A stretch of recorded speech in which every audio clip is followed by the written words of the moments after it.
Hey everybody, Travis here. We are looking at Ezekiel chapters 31 to 33 today. If you have been following along, these three chapters consist of the end of the majority of Ezekiel's kind of warnings and judgments against his own people, the people of Israel and Judah, as well as the foreign nations that have kind of oppressed Israel and led them astray. And so the chapters 31 and 32 are this kind of song or poem that speak out against the Pharaoh of Egypt and against the whole country of Egypt. And like we saw last week, with this really kind of poetic hyperbole language describing the king of Tyre, comparing this king to like one of the angelic beings that was present in the Garden of Eden. Egypt is described as this great cedar tree that God planted in Eden, that it was the greatest of all trees, that it was grew up and it was really amazing and beautiful and hovered above everything, and yet it looked at itself and said, "Look how tall and amazing I am." And so God, because of its pride and because of its sinfulness, chops it down, and it goes down into the realm of the dead. And there it is sitting next to these other nations that have done the similar, like Assyria, like we just heard about Tyre from last week, and these other surrounding nations.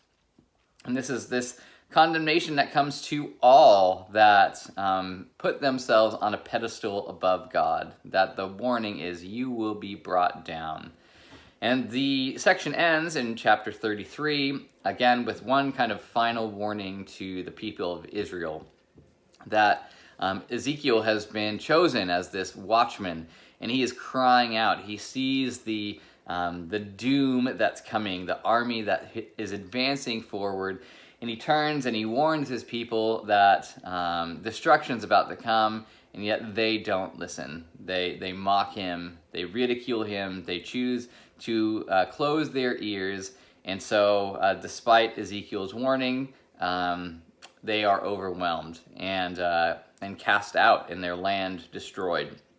And this is kind of a metaphor of the watchmen being the same as the prophets who come in and they speak these words of warning, and yet the people don't listen.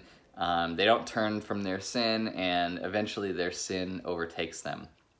But if you notice in the beginning of chapter 33, there is this section that will kind of now become the prominent theme throughout the rest of the book.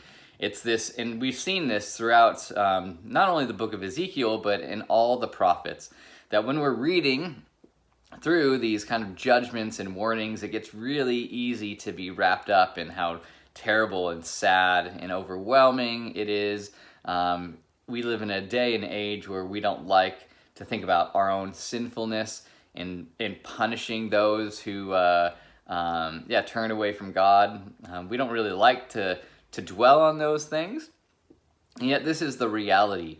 This is the reality that when we ignore God and mistreat others and put ourselves above God, there's going to be consequences. God's going to let our sin overtake us. And that's what this really is all about, that we've talked about over these past year and a half almost.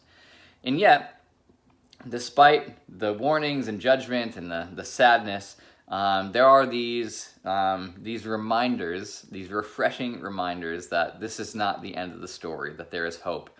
And Ezekiel talks about the righteous person who is righteous, who seems righteous, and yet when they do a wicked thing, their fate is that they are not they're going to be punished for that, because all wickedness needs to be punished. And then he turns his attention to, what about the wicked person who's been doing wickedness their whole entire life, and yet they have this moment where they cry out and seek God's forgiveness. What then? Well, the prophet says that when that happens, when their heart has been transformed and they're made new, they have a new heart, and they've turned from their wicked ways, forgiveness is free, and it's plentiful, and it's abundant for all. And this is kind of what Ezekiel will then kind of talk about even in more detail in the following chapters, which we'll look at the next few weeks. And this is ultimately the theme that Jesus picks up on, and the gospel writers pick up on. That, yeah, there is a price to be paid for our sinfulness. There's a price to be paid when we're wicked and we turn away from God.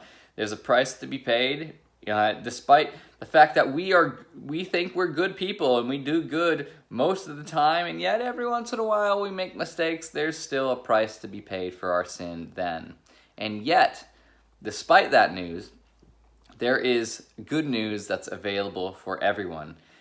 Even those people who think they are unforgivable, that when they have this change of heart, when God transforms them, they're offered a new life, a new heart, a new start. And so we get this beautiful glimpse of that promise in Ezekiel, and Ezekiel will unpack that even more in the next few chapters. And then ultimately we see that displayed through the life and death and resurrection of Jesus. And so these are the moments where I hold on to those sort of truths as I'm trudging through the difficult parts of the prophetic books. And I think, this is a good promise for me, that often life is a bunch of hardship, of making mistakes, of reaping the consequences of my own bad choices. And yet, despite all of that, there's a God who is there, who is willing and active and quick to forgive and to transform. So I'm just going to leave you with that today. And hopefully that is a blessing to you. And we will see you again next week. Bye.